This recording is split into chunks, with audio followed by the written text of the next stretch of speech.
I want to thank everyone and welcome you to the most spectacular place, the White House. It's just an amazing place to live and to work in. And, you know, I've seen a lot of good places, but believe me, there's nothing like this. It's just very special. And it's great to have you here to celebrate Women's History Month. That's a big deal. And today we honor the legacy of incredible women like Betsy Ross, Harriet Tubman, Susan B. Anthony, Clara Barton, and Amelia Earhart, all legends. And their extraordinary courage and patriotism and devotion propelled our nation to glory and to greatness. They are great women, many great women.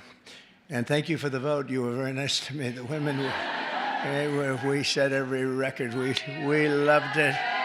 We loved that vote.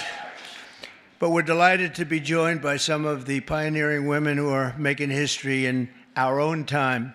A woman that's just absolutely incredible. I can't tell you enough about her. She ran my campaign. We kept winning. And then we did well, where she won Florida by record numbers. And I said, you know, the second time I said, well, just keep running Florida. And the big one was stolen from us, you know. So I said, we better get her for number 3. And we won in records. We won every swing state. We won by millions of votes, the popular vote. We won everything. We won the districts at 2,750 to 507 or something like that. And we just won so big. And her name is Susie Wiles. And she, where are you, Susie? And she was just named by one of the very prominent media groups. I won't mention it because I cannot stand the people, but she was just named as, and it's true, the most powerful woman in the world. Susie, that is crazy, huh? That's a big, her father was a great, Pat Summerall, a great announcer, really great football player and announcer for the NFL for like 27 years. He really got the NFL. He did pretty well with the NFL. He got him off to a very good start, didn't he? But he was great. But she's got those same traits. So thank you very much, Susie. Great job. Also, we're going to go to somebody that's really the rage right now. She's the youngest ever White House press secretary, Caroline Levitt. Caroline, look at you, huh? They said, sir, she's just too young. And I said, I don't know about that. She did awfully good because she did it during the campaign and she was awfully good.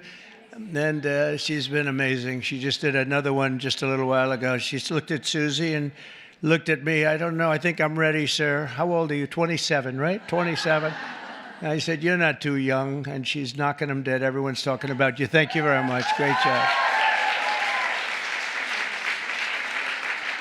And we have somebody else who's like a rocket ship, the counselor to the president. She served me well. I'm going to miss her, but we'll see a lot of her anyway. I hope it's on a friendly basis because I've got to be very concerned because she's going to be the new U.S. attorney for the District of New Jersey. Alina, where's Alina Habba? Alina Habba. Thanks, Alina. She's going to be great. I'll tell you, she's going to be great. She's a great lawyer. And lives in New Jersey. And I said, that sounds like a good combination. Everybody wanted that job. They're all looking for the job. And I said, wait a minute, doesn't Alina live in New Jersey? Yeah, I think Alina's going to get that job. So congratulations, Alina. It's fantastic. I'm also thrilled to say that we have more women in our cabinet than any Republican president in the history of our country.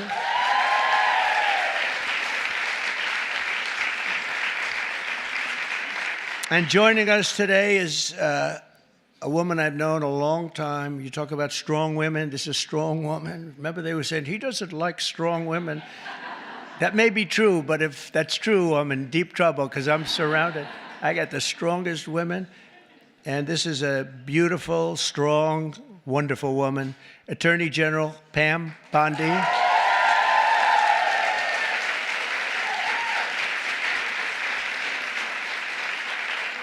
But yesterday, you know, she was talking about these guys that like burning down cars and plants and everything else. And I was watching her on television. She said, I'm going to get you. We're going to find you.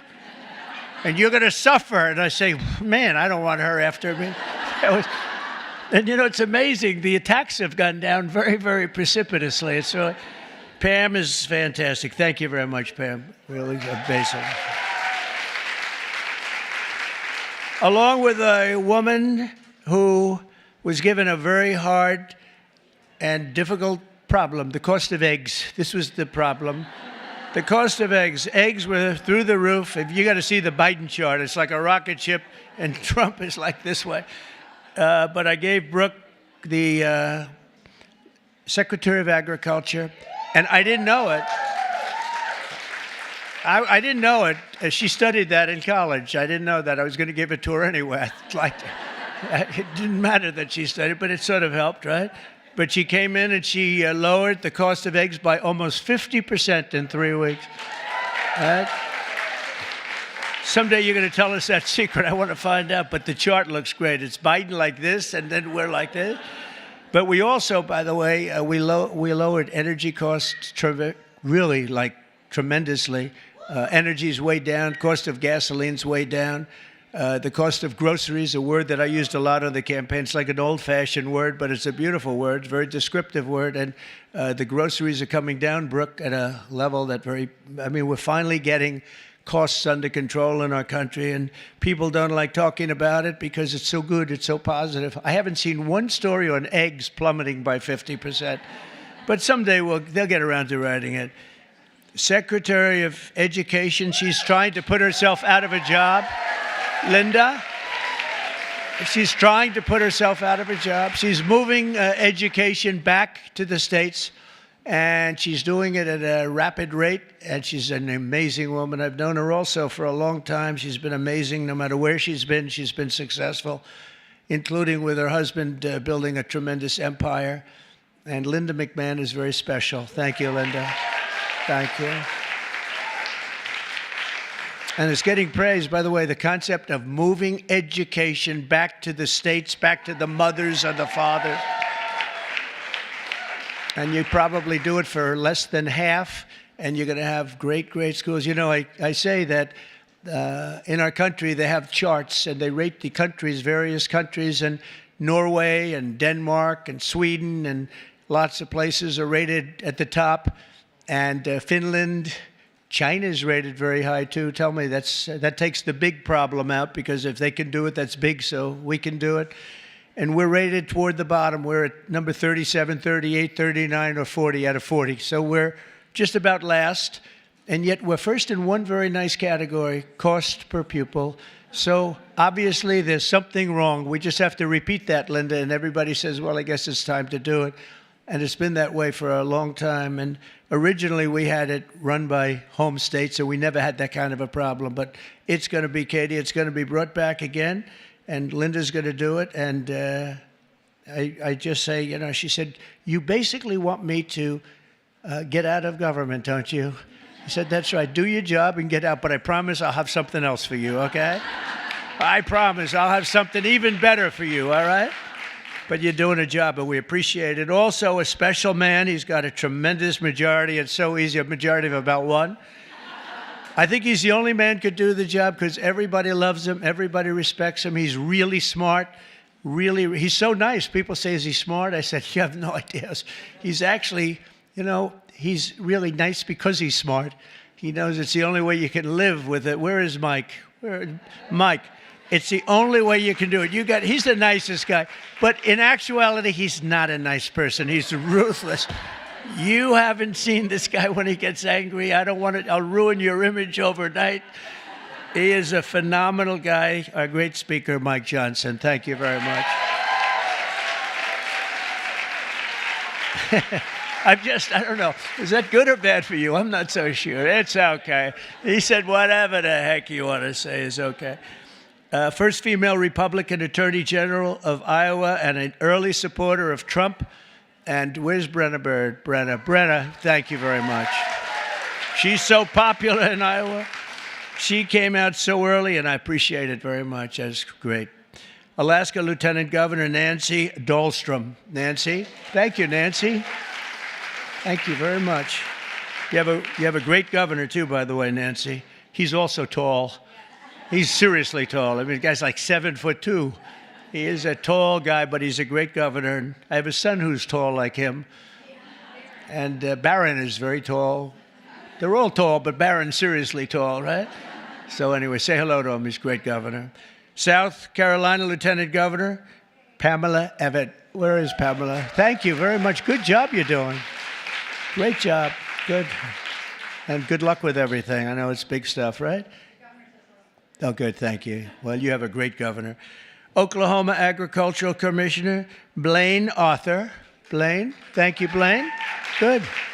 Nice to see you. And so many other incredible women. I'm going to make so many enemies because I'm looking here. I know every one of them, and I'm supposed to say their names. Maybe we'll get to it. I don't know. It's a long list. For 4 long years, we had an administration that tried to abolish the very concept of womanhood and replace it with radical gender ideology. Maybe you heard something about that. They destroyed women's spaces and even tried to replace the word mother with the term birther person. A mother became a birther person. What's that all about? Then you wonder why they lost. They're trying to figure out why did they lose. I saw a congressman today for the Democrats. He was having a big fight on television early this morning, trying to make it so that really he thinks men should play in women's sports. He hasn't given that up yet. He was fighting like crazy. I said, this guy is going to lose. He's going to lose badly. The whole party is still into that. They haven't learned, and we don't want them to learn, frankly. We want them to keep fighting. Let's not tell them. Under the Trump administration, we're ending the Marxist war on women, and you had a war on women, and we're protecting women's rights, defending women's dignity, and standing up for the American moms and daughters. So many are represented here, great people in this room. American women have never had bigger champions than all of us in the White House. I mean, it's me, but it's the group of men and women. We have a lot of men that are like Howard, our head of commerce, I see is here. What are you doing here, Howard? Oh, that's a good. He's got his beautiful wife here. I was saying, what's Howard doing here? It's like there aren't too many men in this audience, actually. But he's a big advocate, and we're going to be making right after this, we're going to be making a big special announcement, Howard and I and Scott and a few other people on cars. We have Liberation Day in America. That's where we take back all of this money that's been ripped off from us for so many decades, and we start a process. We're going to go with the tariffs on cars, and as you've probably been reading, it's all over the place. You've been reading and seeing and watching car companies and every other form of company. They're pouring back into our country at levels never seen before. We're up to, I guess, close, Howard, to $5 trillion of investments already, and there's never been that much for a year. We did that in a period of 6 weeks. There's never been any numbers like that. We've never seen. They're all coming in so they don't have to pay tariffs. It's very simple, because if you build your product in the USA, there is no tariff. On day one, I made the official policy of the United States government that there are only two genders, male and female. So,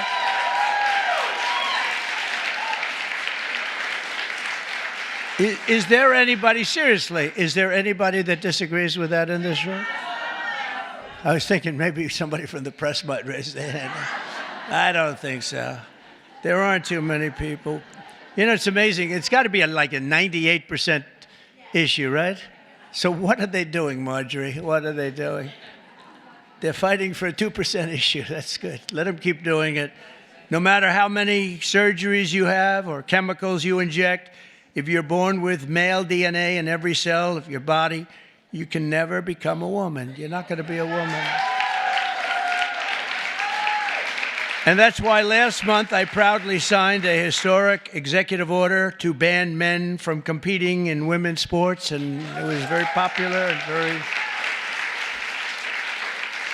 very popular. We had a track meet, and it was so disparaging to great women athletes. I've known so many great women athletes. I gave Annika Sorenstam the Medal of Freedom here not so long ago, and these are unbelievable athletes, but it's so ridiculous. They had a track meet, and you heard me talking about long-distance track meet. The man won by 5 hours and 14 minutes and 12 seconds, and I said, this is not good.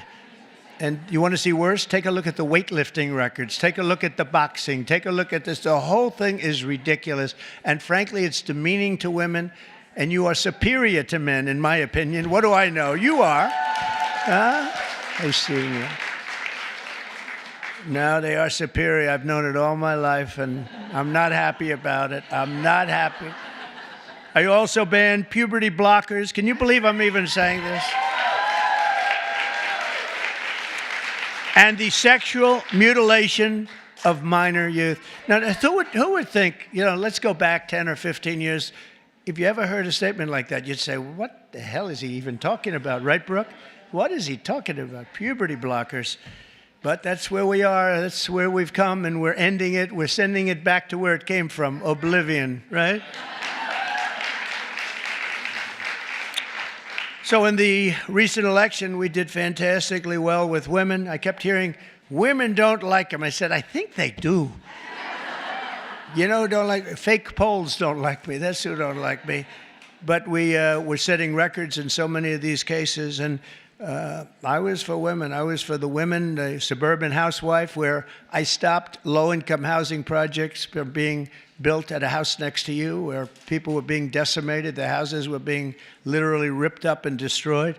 And I stopped it, and we've stopped it again. We had to stop it again. I stopped it first term. We had a great first term, a really successful first term. We had the largest increase in stock market value, 88% increase in the history of our country.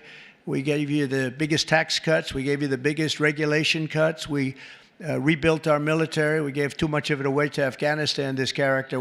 He gave billions and billions of dollars of it away to Afghanistan. And maybe we'll have to ask for that back, although it's getting a little old now. They're getting a little old. We're building new stuff. But I will say that it was such an honor working with so many great women. I've worked with women all my life. I've always been ahead on that subject. I had women in my construction business putting up skyscrapers in New York 30 years ago, 35 years ago, long before it was in vogue.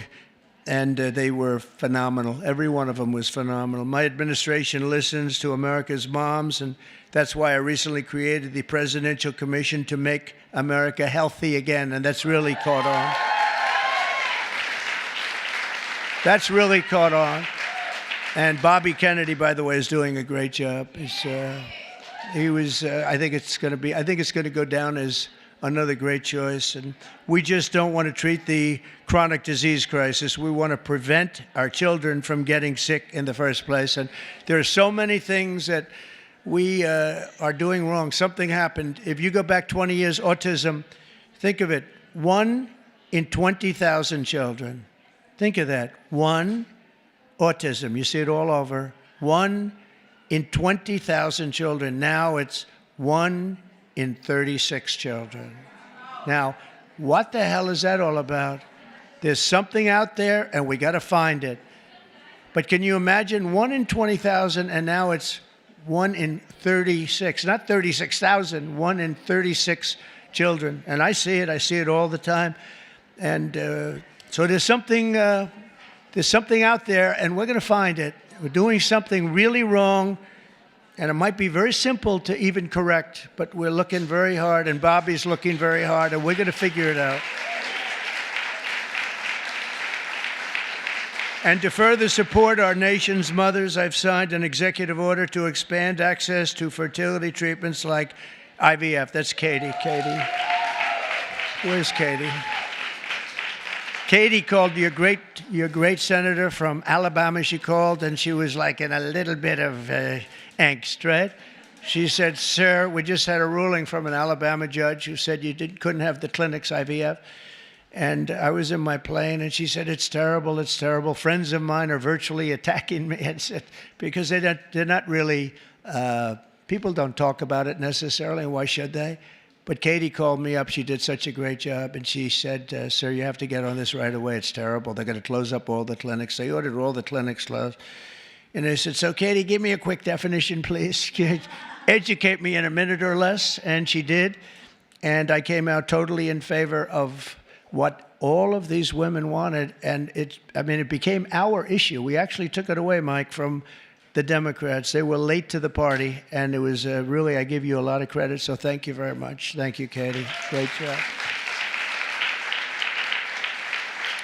And I also signed an executive order to begin abolishing the Department of Education, as we said, but also to go back and do things with our school children that just hasn't been done in many, many years. But the basic is reading, writing, and arithmetic, and we want to make sure that they teach English, okay? But I think we're not going to have a problem, and you're going to see things happen, I think, on the education front like nobody can believe. It's very exciting.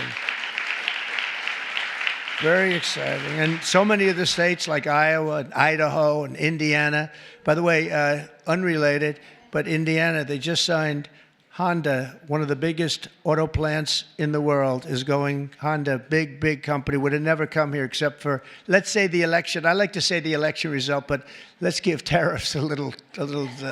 Well, without the election result, you wouldn't have the tariffs, right? So I guess it's all about the election, Marjorie. But one of the biggest anywhere in the world. They're building in Indiana, big plant, and we have many of them going up. Many plants in other countries have stopped. They've stopped construction. One of them, right in the middle of construction, they just signed a contract. They're going to build it here instead. So you're going to see that at record. Just remember, I told you so in 12 months from now. But on day one, we're ending the inflation nightmare that Joe Biden created and caused, but just by his spending. Two things, his spending, but I think more important, he destroyed our energy policy. And energy started going up, gasoline, any form of energy went through the roof. And then what he did to get it down a little bit, he went back to the Trump policy. Everything, let him drill, let him. They were very, very concerned. And it was too late because that jackrabbit had gotten out of the nest. And it was too late. They really screwed us up in so many ways. How about allowing millions and millions of people to come into our country, open borders, people from all over the world, not South America, but all over the world. They came in from Africa, from Asia, from all over the world, from prisons. The prisons were emptied into our country. I call them prisons and jails, prison being a slightly tougher term, but the prisons and jails were emptied into our country. The mental institutions and insane asylum, same thing. Insane asylum is mental institution on steroids, right? I used to say Dr. Hannibal Lecter, the great Dr. Hannibal Lecter is in a hotel room near you. And the fake news back there, a lot of fake news here, by the way. Fake news would say, why does he keep mentioning Hannibal Lecter?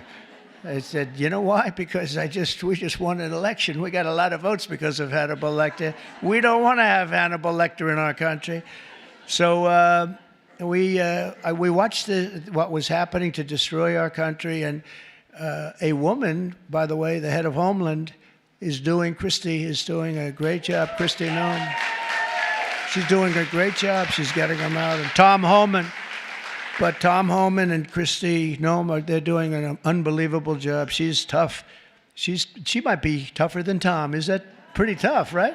I'd say Tom is central casting, but he says, I think she might be tougher than me. So we needed that because she's dealing with a rough group of people. Millions and millions of people. 21 million people came in, but of that, at least 3 million are serious criminals. Many of them are murderers, 11,088. And of that number, about half have murdered more than one person. This is not going to end well. So we're getting them out in record numbers, and we're having a lot of problems with the courts because the courts want to pretend they're president. And they're not president. They didn't get 80 million votes, and they're not. They can't do that to this country. That's not their job. But we're getting them out in record numbers, and it's going to save a lot of lives. We got some really bad people in this country, but you see the ones we're taking out. Trendy Aragua, the toughest of all gangs, MS-13.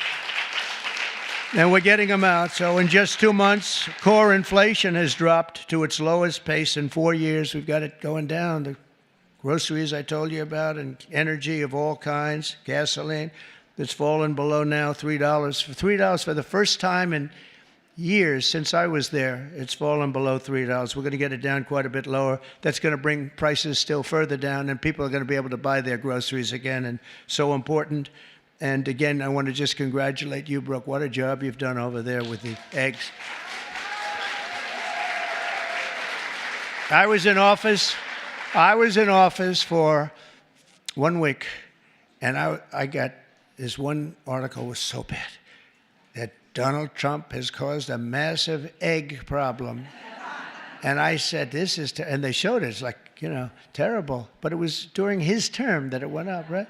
And but they were hammering me. They thought they had us until I put you in that position. And I don't know what the hell magic wand you use. And now they don't talk about it anymore. It's terrible. Well, we'll talk. We have to talk about it, If they don't talk about it, we talk about it. Right, Brooke? But what a job you've done. Now we need Congress to pass the largest tax cuts in American history, and Mike is going to get that. And I think we can finally say one big, beautiful bill, because everybody's there. I spoke with John Thune, is doing a terrific job also, and the senators, and we want one big, beautiful bill. Just put it all in that bill, and we'll figure a way to have it passed, right? We'll figure a way. But it'll be the largest tax cuts in American history. When you add that onto the fact that if they don't pass this, you will have the largest tax increase by far, because the tax increase that I passed 5 years ago, the biggest in history, bigger than the Reagan tax cuts, what happens is that jumps back to where they used to be. So if you add that onto the other normal tax increases that the Democrats want to give, this would be the largest tax increase in history by 58% or more, I guess, but 58%. And I don't know how anybody can vote for a Democrat, but I know one thing, that I believe the Democrats are going to be forced to help vote for this bill. And then we have the very important continuation of debt.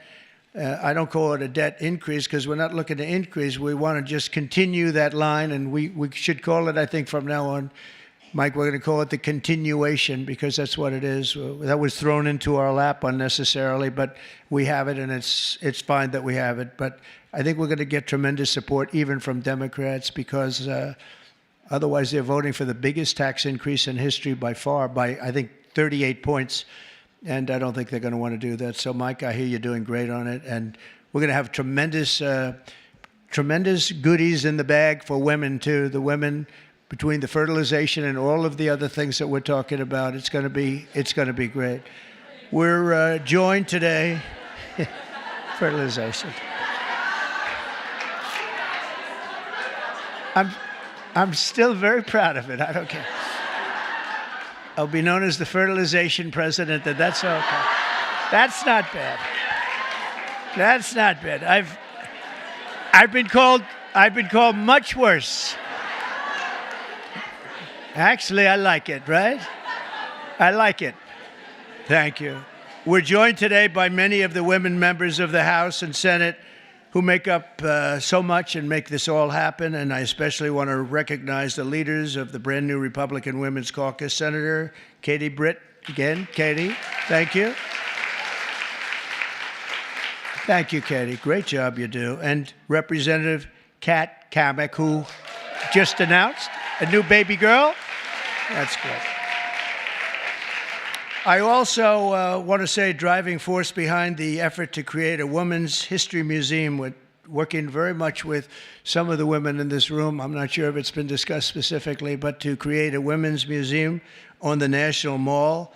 And we have a great site. I'm very good at real estate, We have a great site. And Nicole Meliatakis is here someplace. Where's Nicole? And she is really working hard on this one. This is a passion for you, and you're working. It's a big, beautiful. She said it's going to be a big, beautiful museum. Well, it has to be. If it's for women, it better be big and beautiful, or we're in trouble, right? But we're working on that. Also here, I just have this list, and they're incredible people, so I have to do it. Otherwise, I'll be run out of town. I don't have the courage not to do it. Senator Marsha Blackburn. Marsha, thank you very much. So incredible. Unbelievable talent. Senator Joni Ernst. Joni Ernst. Where's Joni? Hi, Joni. I owe you a call. I'll call you. Okay. Deb Fisher just won a great race, Nebraska. Thank you, Deb. Great race, Deb. Senator Cindy Hyde-Smith. Oh, we love Cindy Hyde. Thank you, Cindy Hyde. She said, sir, could you do a rally for me? I said, yeah, I'll do a rally for you. I get there. Sir, could you do 2 more for me? I did. We did 3, and we blew him out, right? It was an Obama sycophant. We blew him out of the water, right, Cindy Hyde? So thank you. And Senator Ashley Moody, congratulations. Where is Ashley? Congratulations, Ashley. Also, Representative, and this one is tough. She's tough. Lisa McLean. She's tough and good. She's a good one. She's a real leader. Thank you. Great job, Lisa. Representative Stephanie Bice. Thank you very much. Thank you. Where's Stephanie? Thank you very much, darling. Sherry Biggs. Hi, Sherry. Good. Lauren Boebert. Great people. Monica De La Cruz. Monica De La Cruz. Hi, Monica. Good job. Julie Fedorchak. Hi, Julie. Great. Nice to see you. A person that is more experienced than anybody, and she's still a young woman, very young, Virginia Fox. Virginia. What a good woman, right, Mike? A quiet woman, but underneath that quiet facade, she's a tiger. Marjorie Taylor Greene. Highly respected woman, I tell you. Thanks, Marjorie. Great woman. Diana Harshbarger. Where are you, Diana? Thank you. Good job with your son, too. Thank you. Ashley Hinton. Ashley. Thank you. Thanks, Ashley. Good job. Erin Houchin. Thank you, Erin. Thank you very much. Laurel Lee. Laurel, thank you. Good job. Julia Letlow. Good. Nice seeing you, Julia. She's done a great job. Anna Paulina Luna. Anna, good. Nice to see you. Another quiet one, Nancy Mace. Hi, Nancy. Great job. And Nicole, I said hello to you and your museum, and you get that going, and we're going to back it 100%, unless the women here would rather not have a... Is anybody not in favor of a women's museum in this room, please? It's okay. I could see some. Maybe they want to save a couple of bucks, right? No takers. Okay. You're all set. You have it then, I guess. I sort of thought that was going to happen. Celeste Malloy. Celeste, thank you. Great job. Carol Miller. Great election. Thank you, Carol. Great job, Carol. A friend of mine, a beautiful person, a beautiful family. It's like she's got children. They're all supermodels, male and female. Handsome husband. Mary Miller. Mary. How's it going? Okay, good. Mary Miller's a really spectacular person and a great congresswoman. Thank you very much. 22nd grandchild. Look at her. It's one of the most beautiful families. It really is, starting with you. It's just a beautiful family. So you have a long way to go, Kat. Come on, you have to get going. Marionette Miller Meeks. Great election you had. Great election. Great job. Oh, Maria Salazar. Where is Maria? She is strong. She's a tough one. But they love her. We all love her. Thank you. Another one who's really good. I got to know her very well, along with Mike. We were having some talks, and she really knows what she's talking about. She was right 100%. Victoria Spartz. Thank you, Victoria. Thank you very much. And Beth Van Dyne, who's fabulous. Hi, Beth. Thank you. Thank you very much. You're such a great group of people. And there's others in there. I'm going to get killed. I know. You're for me and I'm for you. That's true. Can you imagine there are others? I'm sitting and looking at others. I'm going to be in trouble. That's the problem. When you do that, you leave a couple of them out. They never speak to you again. They never. Now we need Congress to pass the largest tax cuts, and we are going to get that done. And we're joined today by so many people that are just so great. And we are going to have a little bit of a celebration after this is finished in one of the outer rooms. They have some stuff for the women. Much better. We did this for men And, you know, it's very unexciting having a day for men. I stood up here, it was like I reduced the speech from 10 pages to about 2 paragraphs. It was boring. It was boring as hell, to tell you the truth. Throughout our history, strong, tough, visionary women have defended our flag, strengthened our communities, explored new frontiers, and expanded the American dream for all of our children and all of our people. Now, patriotic American women like those in this room are helping lead our nation into the golden age of America. And that's what we're calling it. This is the golden age of America. We want to do things that nobody thought were possible. You know, had I done it the more traditional way, which I actually did, but we won't talk about that. But had it been the, 4 + 4 as opposed to floor, 4, let's see how bad they do, and then we get another 4 at numbers too big to rig, we call it. We have to go out too big to rig. They tried, but it was too big to rig. Had we done it that way, it wouldn't have been nearly as important or nearly as historic. It's much more historic. It's a much more important presidency.